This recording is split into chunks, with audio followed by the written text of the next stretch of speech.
Alright, welcome back to Elden Ring. We're at the Shaded Castle. We're gonna explore this place.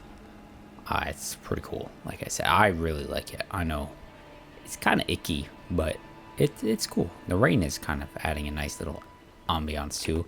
And look there, it's a depraved perfumer. Which, so far, just given some of the things we've seen, right? It's kind of made sense because we've seen some of these like revenant worshippers. There's a bunch of like putrid corpses. Like there's a lot of like bad things sort of happening here, it seems. Overall, just not good. Now, something I haven't talked about with these perfumers is we've gotten the some perfume bottles, and I don't think we've read them, right? Glass bottles used by perfumers used to seal various scent compounds, essential vessel for crafting perfume items. The art of perfuming was once jealously guarded in the capital, but after the perfumers were drafted into service during the Shattering, the art became widely practiced throughout the lanes between. So before, you would have only had it with these like select few using it, but with the Shattering, now we've got like Lanedale soldiers using it and stuff, right? So because they needed every tool they could get their hands on in order to defend things during the Shattering. Now, we could actually make some right now. We only have the acid spray mist, which does what? FP to release a mist, temporarily lowering attack power. You know, we could do that. That could be kind of fun. But yeah, why are they here? I would say just because, like, I mean, it could be that they were actually invited before, like, maybe some things went kind of crazy here. Because you had the head of the house, Marley, or whatever his name is. Oh, look at how he spreads open his chest and it, like, bursts from his chest. Oh, gnarly. Right, they're born sickly, and he was enamored by millennia. And it would maybe make sense. You've got these perfumers who do stuff with, like, the depraved ones are different, right? Because the regular ones are, you know, just kind of following the Erd tree, but these are heresy inclined. And him following and being a private believer of the rot is, like, not a normal thing, right? And so now you've got these guys, heresy inclined, imbibing their own spices to alter body and mind, and that slow descent into self-destruction is what gave him the depraved name. So maybe Marley, kind of like, or Malay, whatever his name is, invited them in here because, like, he's looking for any kind of way to, like, help with his, like, sickly body, his, you know, family line, and all that kind of stuff. So they're probably there just, you know, on invitation. Nice little view. We've seen the opposite side of that structure, right? Champion's Song. Alright, so there's a ladder down from where the grace is, or we can just hop down. Leads us starts leading us into some of the inner courtyards. And this is where we start finding some of these worshippers. The coloration on their cloaks makes me think of the dragon soldier of Noxtella, but it's been a while since I kind of looked at it, so it might not be entirely accurate. But it is interesting, like, looking at how they got, like, bangles and gold, like, even their neck looks a little elongated, too. I don't know. Guys are crazy. It is interesting how bells are very much associated with the dead. I mean, kind of just I think that's just something that's pretty standard anyways, you know, Toll of the Dead. Even in the old games, you know, with Dark Souls, you'd have the, you know, the bell that would ring for the undead, right? Or even like the Ashen Ones, and going into Ariandel's painting and stuff. Like a lot of bells and calling and conjuring things. Oh, there's a whole sneaky path, and I've never known that there was like a sneaky way in here. Because, like, I've always just hopped right up there to get that. But you could totally just climb right up here, and then you're on this edge of the wall. That's cool. Never noticed that before. Whole bunch of Miranda flowers. Firebot, go! Uh-oh. Is there anything amazing down here? I don't remember that there is. I'm honestly pretty sure this is not really worth it. I mean, smithing stones are always kind of nice. But if that's just it, then I'm not super impressed. It's also Scarlet Rot. I do not need to have Rot. Do you think maybe Malay was, like, cultivating these Miranda flowers with rot. Because, I mean, like I said before, there's no, like, actual rot here. It's just poison. There's very few places that actually have rot. And this isn't... Oh, no. Okay. There we go. Get ready. Okay. Poke. Poke. Poke. He's gonna spew up poison. Yep, I knew it.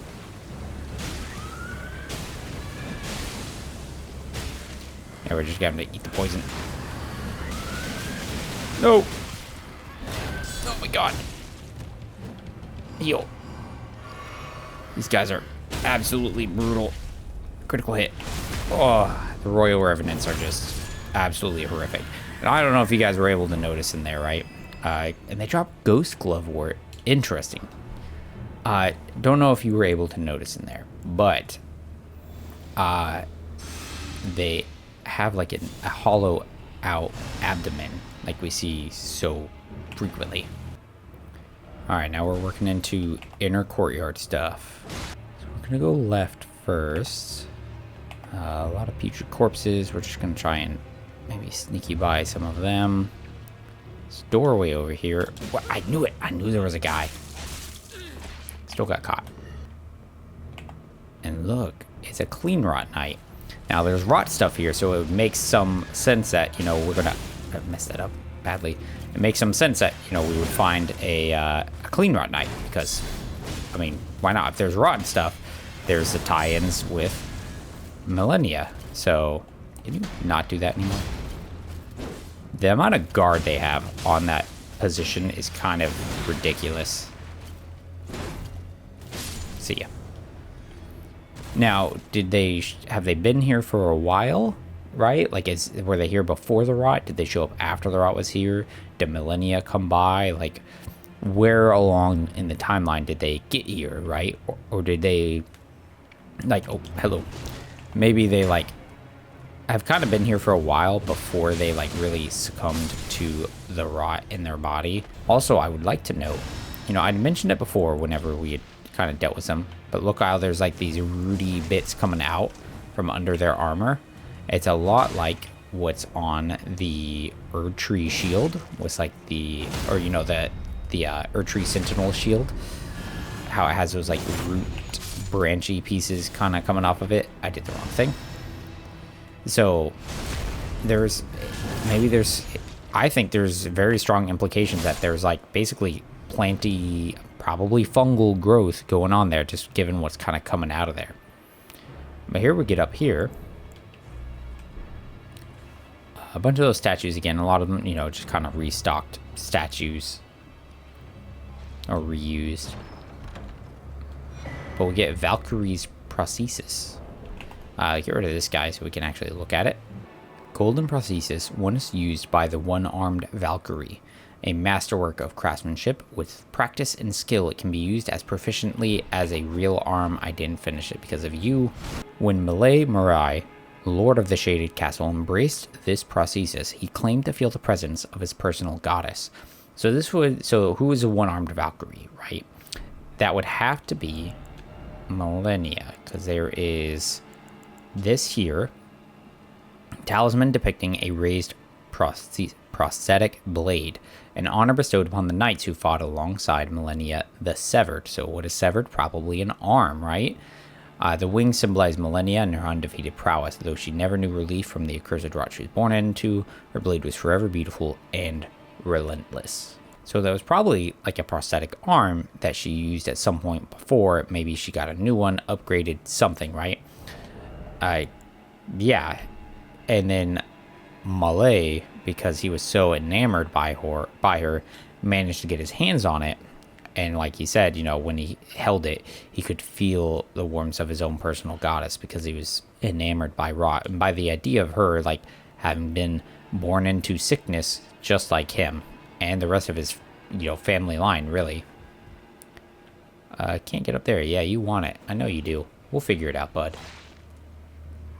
We're going to go down there, though. But of course, I mean, something to think about, though. Who else is missing an arm right now? Millicent. And she's following the path of Millennia. Now, why would she be doing that, right? It's just you know, connections between like her and the rot and stuff, since, you know, that's where she was afflicted. She was afflicted in the swamps of Aeonia. Who was the cause of that? That was, you know, Millennia. So it kind of makes some sense, especially when she doesn't have any memories. It kind of makes some sense that maybe she would just cling to whatever idea she could have of like where to go and what to do. But the fact that Millennia has a missing arm and a prosthetic arm, and then was also dealing with rot, which is what Millennia is as well. You know, there's a lot of things kind of coinciding together, right? It's almost a little too perfect, you know. My brain frame rate drops to like a really low number when I have to fight one of these.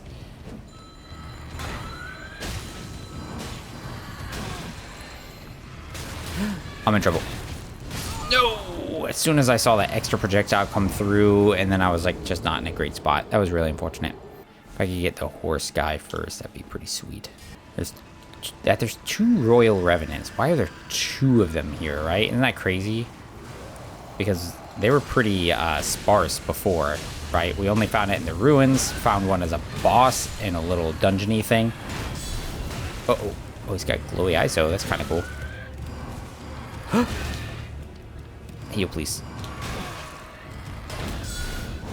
Oh, come on. Stop it, asshole. Circle. There we are. I don't like you. Oh, I overshot him. How? Screw you. I don't like you. Oh, he's still alive. Oh, get out of it. Thank you. Ghost Glove Warts. Rot Grease. I wonder if Rot Grease has anything interesting to say. It's a lot of solidified grease made from a mixture of rotten materials. Okay. That horse is definitely zombie-like, right? Wish it wouldn't disappear. We could get a cool kind of look at it. That'd be fun. House Mirai is ruined. Just desserts for falling for that severed harpy. Yeah, see?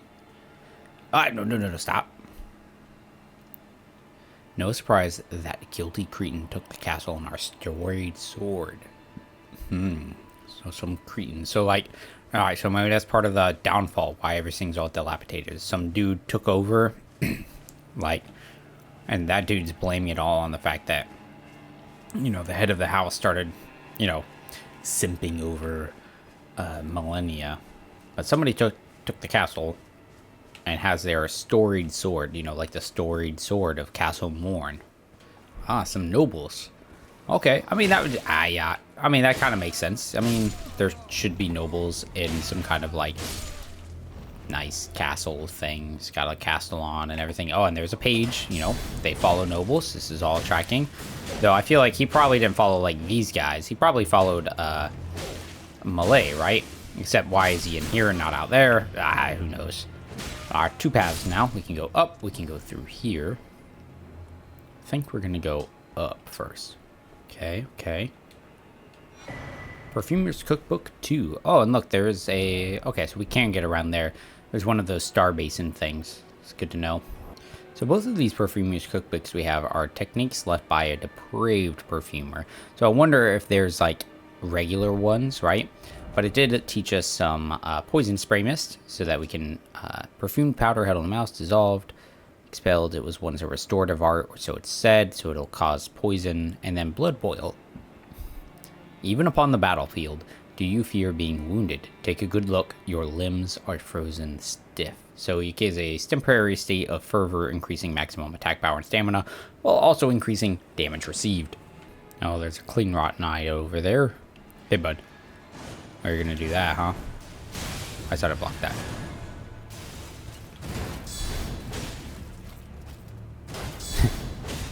I feel kind of cheesy doing some of the guard counter stuff because, I mean, so many attacks. I mean, it just trivializes them. Like, this dude could be kind of tough to do, but nope. Not when 90% of his attacks are going to just ricochet off the shield. Oh, perfumer's bolts. Oh, see, that's how their crossbow bolts explode. Created with perfumer techniques used by nobles, guards, and the like.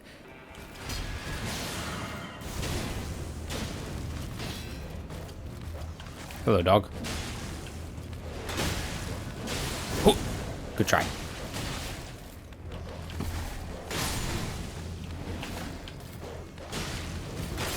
Uh-oh. Need out of this corner would be really swell. Poke. Oh, oh, look at that. Stab. Scarlet Rot. Contemptible. Ooh. Oh, lordy.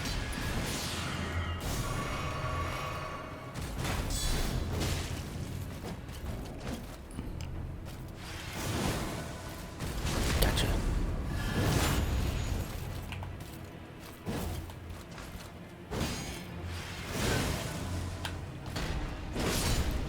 Booyah.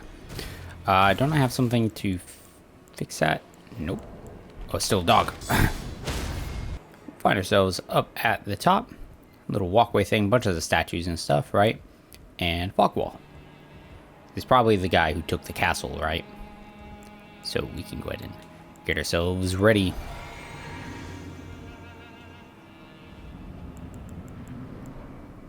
It's like a great hall. And he's like, oh, there's our bell-bearing hunter, but he's called Elmer of the Briar. Oh, I'm in trouble. Roll! Elmer of the Briar. Okay, that kind of tracks with like what he's got going on, his armor and stuff, right? Because what does he have? He's got briars on it. Much like the briars of sin, maybe. Can I please cast a spell? I was also kind of hoping to get him poisoned. He's actually taking a good amount of damage so far. Ooh. He can be pretty scary though. So we gotta be very careful here. Yeah, that shield is no joke at times. Yeah, he's just slamming it down. Nice. Clean raw armor around the side. Now, he was just kind of staring at the portrait. Now, I don't know that he has any specific fascination with her, but maybe if we get some things from here, we'll find out. So he was the one who took the castle. Mariah Executioner Sword, so that's their storied sword, and then a Briar Great Shield. The Briar Great Shield is the one that I wanted. Elmer of the Briars. Was he known as of the Briar beforehand, or did that happen after he was like caught? And I wonder if he was caught and he was sentenced to execution because he was going around murdering people. Storied Sword of House Mariah, the family of executioners who presided over a shaded castle, one of the legendary armaments. Elmer of the Briar, the bell-bearing hunter, snatched the sword from the side of his looming execution and furnished it with the battle skills of his home of Aocade.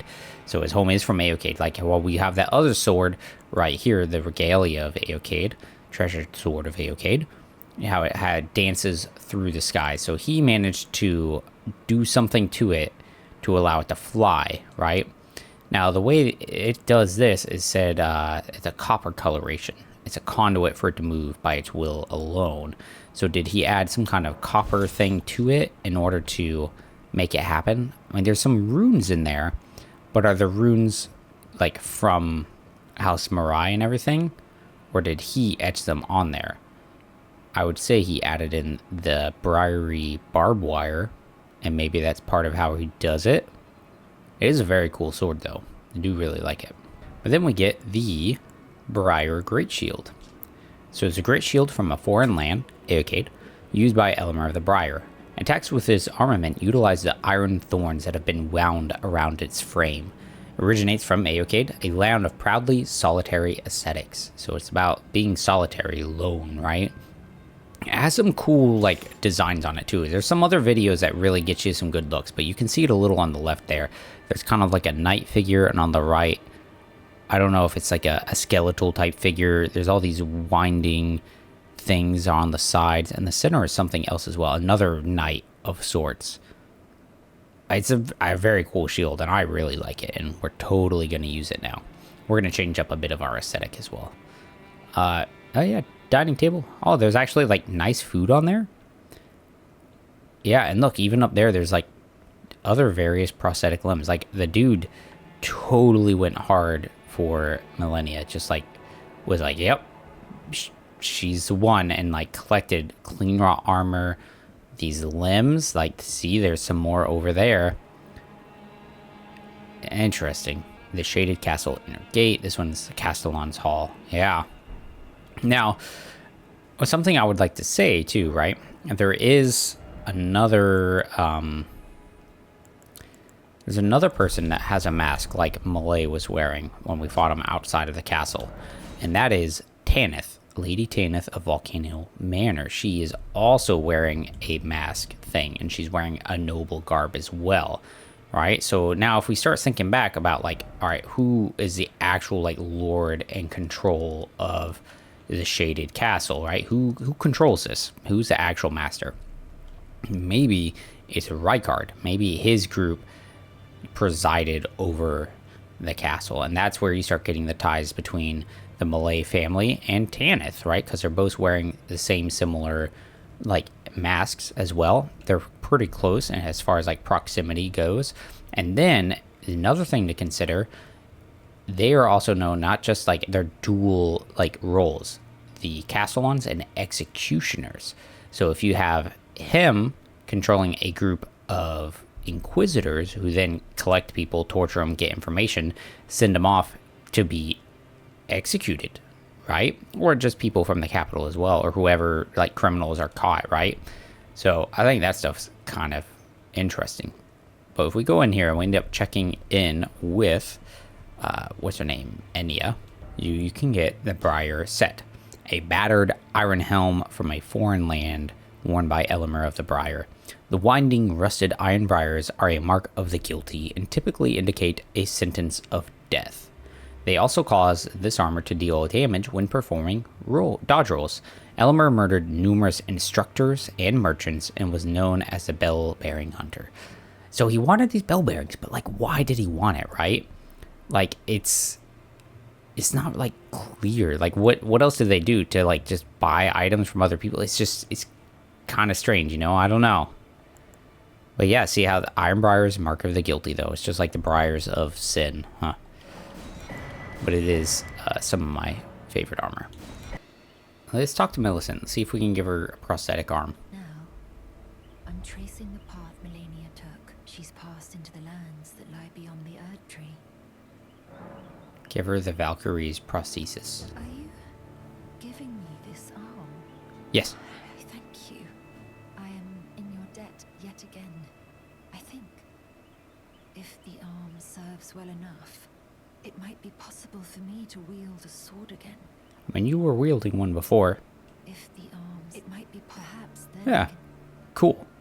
And there we go. We're going to call it there. That'll be the video. So we cleared out Shaded Castle, got some interesting stuff there. We're able to help out Millicent some more. And so now what we will probably do is we got to do some of this spot around here. There's stuff to do here. All right, we can see structures over in there. Broken bridge, big tree, more broken things, big old village. We saw windmills in the distance, like, and it actually looks like how this is like the main road to get in here, and it kind of maybe the more troublesome way. It looks like if we were to kind of circle around that way, it would be a whole other path to try and get in and breach the wall, essentially. But yeah, thanks for watching, guys. Hope you guys enjoyed it, and yeah, till the next one, take care.